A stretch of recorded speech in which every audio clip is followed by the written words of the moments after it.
my members. Déclaration de député. The Honourable Member for Scarborough North. Mr. Speaker, this Black History Month, let us celebrate Black excellence in the contributions of Portia White, a gifted classical singer whose voice transcended racial barriers. Her legacy is one of musical excellence, as well as tenacity and bravery. Portia defied societal norms, becoming the first Black Canadian concert singer to achieve international fame. Art has the power to break barriers. Now Portia's niece, Sheila White, has captured this spirit in her book, The Letters, Postmarked Prejudice in Black and White. Blending fiction with historical fact, Sheila tells the incredible story of her parents' interracial marriage in the 1940s, when it was forbidden for a white woman to marry a Black man. Yet like her aunt, Sheila reminds us of the importance of resilience and courage through a triumphant tale about racism, bigotry, and love. Let us draw inspiration from such stories and strive to build a society free of racism. Merci. The Honourable Member for Calgary Shepherd. The rarest day of the year is upon us once more. February 29th appears once every 4 years, and it's quite a fitting date to mark this occasion.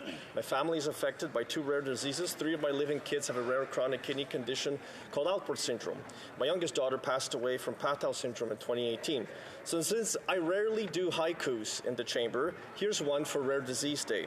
February's untold stories, rare blooms, unique tales told, hope's flame and hearts hold, whispers in parliament, rare voices echo, unity calls, advocacy stand, empathy's firm command, for unseen struggles we demand, legislation sought for rare tales, medicines brought, help in battles fought. Through research we strive, minds open wide, bright tomorrow's guide. Rare Disease Day calls, echoes in the hearts it seeks, voices of compassion speak. I join all parliamentarians in marking this Rare Disease Day. Thank you, Mr. Speaker. The Honourable Member for Fredericton. Mr. Speaker, I want to use my voice in this House to raise awareness on the issue of child poverty. As a mother, I understand the importance of a healthy, safe, and nurturing environment for children to live, learn, and grow. Childhood is the most formative development period in an individual's life, and it deserves to be protected. Yet, according to the recent Child Poverty Report, in 2021, nearly 1 in 6 Canadian children were denied the right to an adequate standard of living, and this number is even higher for Indigenous and racialized children. It has been no less than 34 years since members of Parliament voted to eradicate child poverty by the year 2000. Mr. Speaker, it's 2024, and our time to act is now. We can expand access to eligibility to the Canada Child Benefit, which has already proven successful in reducing child poverty rates. We can establish a national school food program, mitigating the immediate impacts of food insecurity on children's learning outcomes. And we can fight for a universal livable income to ensure parents don't have to choose between paying rent and feeding their child. We owe it to the 1 million Canadian children suffering under our watch to do better. I ask my colleagues in this House to join me in calling to an end to child poverty. Every child matters. The Honourable Member for Rivière-des-Mille-Îles. Mr. Speaker, as you know, I'm very proud of the successful businesses from my riding, Rivière-des-Mille-Îles. Today, I would like to honour one in particular, the Jewel of Saint-Eustache, known as Vignoble Rivière du Chêne, which is celebrating its 25th anniversary this year. As we all know, Quebec's climate is no walk in the park and sometimes makes life difficult for our farmers and vintners. But Quebecers are a resilient and innovative people, values that Vignoble Rivière du Chêne represents with brio.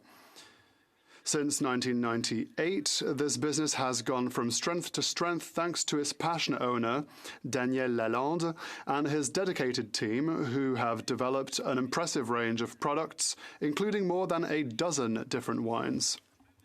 I can tell you, Mr. Speaker, that Vignoble Rivière du Chêne holds a special place in the hearts of the people of our region. Happy 25th to a company that is the pride of our region. The Honourable Member for Sherbrooke.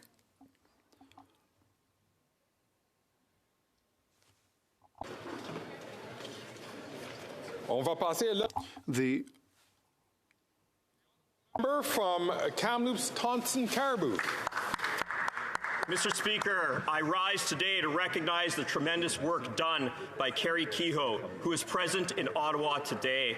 Carrie has bravely spoken out after being viciously sexually assaulted as a child. 2 others were victimized before the offender killed a mother of 3. But Carrie has not sat idle as a victim. She has been engaged in ensuring that her tormentor is never granted parole. Right now, he's in minimum security without any fences. He had a parole hearing last year. Though he was recommended for escorted day passes, the parole board declined them. A victim advocate has determined that Carrie's rights were violated in the parole process. She sought help from her MP, none other than the member for Kingston and the Islands. He would not even meet with her. Through you, Mr. Speaker, I say this. Carrie, the Liberals and your MP may have abandoned you. Myself and my Conservatives will always stand with you and other victims. Hear, hear. Hear, hear.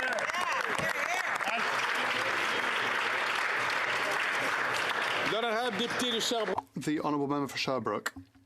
Thank you, Mr. Speaker. From the 1st to the 9th of March, 2,500 young athletes aged 12 to 17 from 19 regions of Quebec will descend upon Sherbrooke for the finals of the 58th Jeux du Québec. Although it has already hosted in 1977 and 1995 Summer Games, this will be the first time Sherbrooke has hosted the Winter Finals. Such a province-wide sporting event requires a great deal of organisation. I would therefore like to highlight the work of the organising committee under the leadership of Jocelyn Proulx, and also thank the 2,500 volunteers who will be pulling out all the stops to ensure that the youngsters have an unforgettable week in complete safety. The Quebec Games are first and foremost a sporting event, but the competitions will be complemented by an amazing cultural programme for the athletes and Sherbrookeers.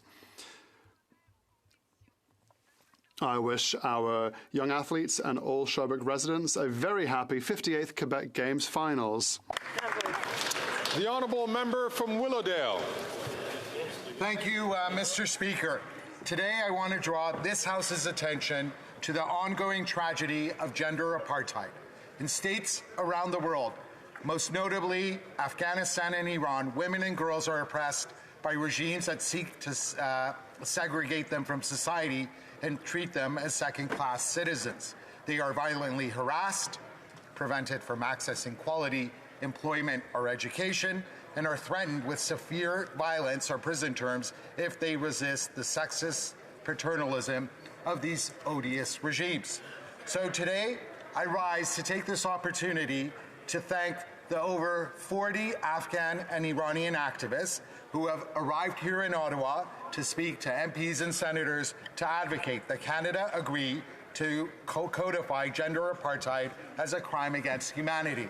At 4:30, there will be a reception to meet with these extraordinary advocates. Thank you, Mr. Speaker. The Honourable Member from Oakville North Burlington. Thank you, Mr. Speaker. This year marks the 50th anniversary of the founding of the National Association of Women in the Law, also known as NAL. This organization has worked tirelessly to advance feminist law reform in Canada and break down barriers to justice for women. Its feminist legal analysis and advocacy has impacted countless Canadian laws, most notably in relation to family law, sexual assault legislation, the Canadian Human Rights Act, and Sections 15 and 28 of the Canadian Charter of Rights and Freedoms. More recently, NAL worked to strengthen gun control legislation by bringing forward women's voices and to support amendments to the Divorce Act to protect women and children facing family violence. On February 29th, NAL will celebrate at a reception and award ceremony in Ottawa that I will attend. I invite all parliamentarians to join me in recognizing NAL's achievements and saluting its mission for a future with substantive equality for all women in Canada. Thank you, Mr. Speaker. The Honourable Member from Yorkton Melville. While common sense Conservatives will axe the tax, build the homes, fix the budget, and stop the crime, this Prime Minister is not worth his cost, crime, or corruption after 8 years. With heartless indifference, these Liberals are turning a blind eye to the affordability challenges Canadians are facing, threatening a 23% carbon tax hike 4 weeks from now. 4 weeks from now, hardworking Canadians' paychecks will buy even less food to feed their families, while Conservative Bill C-234, which would have saved our farmers $1 billion in carbon taxes and provided relief to families at the grocery store, is being ignored by this Liberal NDP government. The Climate Change Performance Index now ranks Canada 62 out of 67 countries. Wow. Further proof that carbon tax has done nothing to address climate change. Because the carbon tax is not an environmental plan, it's a tax plan, deepening the misery and despair of Canadians. When common sense Conservatives form government and serve the people of Canada, will restore Canadians' confidence and axe the tax. Here, here. The honourable member from Brampton Centre. Speaker, as Black History Month comes to an end, I rise to pay a tribute to Mark Andrews, a long-time Brampton resident with a remarkable life of leadership and community service. After a brief professional stint in CFL, Mark served 5 years as an officer in the Canadian Armed Forces and completed a UN peacekeeping tour in Cyprus, retiring as a captain and paratrooper. Mark then joined Peel Regional Police as a constable, rising through the ranks to detective, then staff sergeant, inspector, superintendent, earning an MBA along the way, and 6 years ago appointed as a deputy chief. Congratulations, Deputy Chief Mark Andrews, for being honored last night, becoming the first member of the Peel Regional Police to be awarded with the key to the city of Brampton. Black history continues to be made. Happy Black History Month. Happy Black History Month. The honourable member from Oxford. Mr. Speaker, while common sense Conservatives will axe the tax, build the homes, fix the budget, and bring home safe streets, this Prime Minister is not worth the cost, the corruption, or the chaos.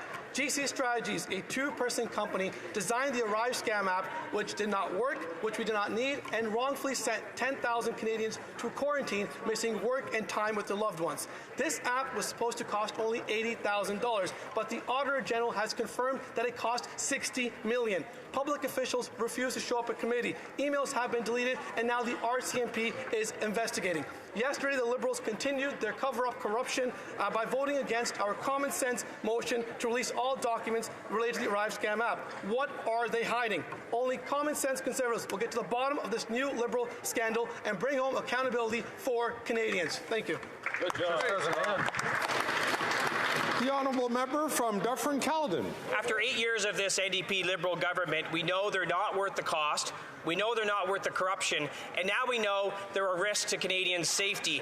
And just a few years ago, think back, the Prime Minister mussed about how he admires the basic dictatorship of China.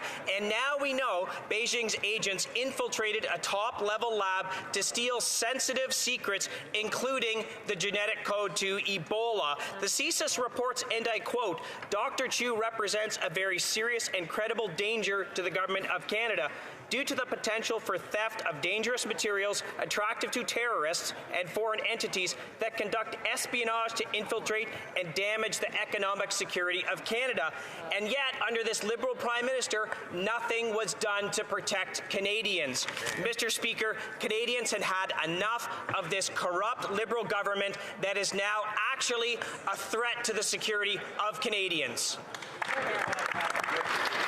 The honourable member from Don Valley West. Mr. Speaker, the people of Don Valley West are mourning the recent loss of two giants, the Honourable Alan Redway and the Honourable John Godfrey. As parliamentarians and citizens, they have left indelible marks. They were models of graciousness, intelligence, and passion. Alan Redway distinguished himself as Mayor of East York and as a Conservative Member of Parliament. A true Red Tory, he served as Minister of State for Housing, and from his home in Leaside, he remained a committed advocate for food security and housing. He offered advice and support with good humor and grace. He always encouraged me to stay true to what he called our shared values. John Godfrey, my immediate predecessor, served the people of Don Valley West in this place for 15 years, in Canada as Minister of State for Infrastructure and Communities. An educator, administrator, journalist, environmentalist, husband, father, and friend, his life was committed to public service. Together, the two of them inspired me, and I think inspire everyone in this House for their good works. Thank you, Mr. Speaker. Bravo. The honourable member from Hamilton Centre. Mr. Speaker, I rise to honour a distinguished NDP colleague and steadfast servant of Elmwood Transcona. As the honourable member steps down from his parliamentary seat, we reflect on a remarkable tenure, a tenure defined by a commitment to his constituents, a passionate advocacy for workers' rights, and a relentless pursuit of justice defined best by his prairie brand of democratic socialism. The always honourable member's proud roots in Winnipeg, deeply entwined with his family's legacy of public service, laid a foundation for his principled approach to governance. He brought to this House and our caucus a rare combination